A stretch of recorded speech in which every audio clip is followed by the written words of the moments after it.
Welcome to BB Abandoned, where we explore the weird, the wild, and the wicked.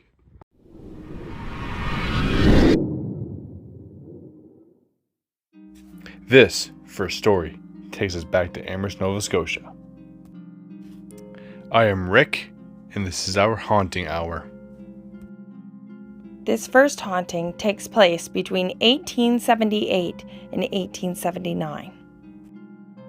At the forefront of this tale is a girl by the name of Esther Cox. This story is now known today as the Great Amherst Mystery. Pictured above is the Great Amherst Mystery on a mural on a wall in Amherst, Nova Scotia that you could see today.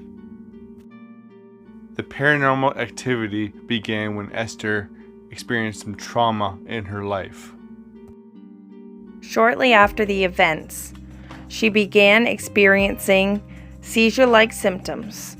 Chills and fevers soon filled her body. Shortly after, knocking, banging, and rustling noises were heard within her room. Objects around the house were levitating all on their own. The family was so frightened, they called a doctor in. During the doctor's visit, bedclothes started moving, scratching noises were heard, and the word, "Esther Cox, you were mine to kill," appeared on the wall above her bed. Even though the doctor sedated her, there were objects in the room still moving all on their own. The activity continued on for several months.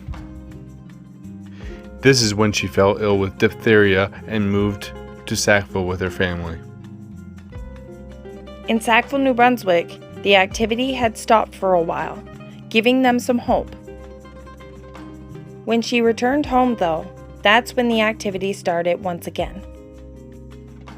In 1879, she moved in with a local family, but the manifestations around her still continued. She was occasionally slapped, pricked, scratched, and occasionally stabbed in the back with a clasp knife by the ghost. Esther was eventually investigated by a gentleman who had an interest in science. One of the ghosts that were supposedly haunting her was that of a shoemaker. Another ghost introduced itself as a relative of Esther Cox. Although there was great publicity from this occurrence, unfortunately, Esther received many mixed reactions. Some people were frightened by her story, while others were intrigued. Every Halloween in the small town of Amherst, Nova Scotia, they have an Esther Fest. And yes, the house in the picture above was indeed Esther Cox's house in Amherst, Nova Scotia. Today, that house no longer exists, as there is a government building in its place, but there's still eerie chills when you're walking by or in that building. In this town, the scars of poltergeist activity still remains, and it is still recounted through the Esther Fest every year.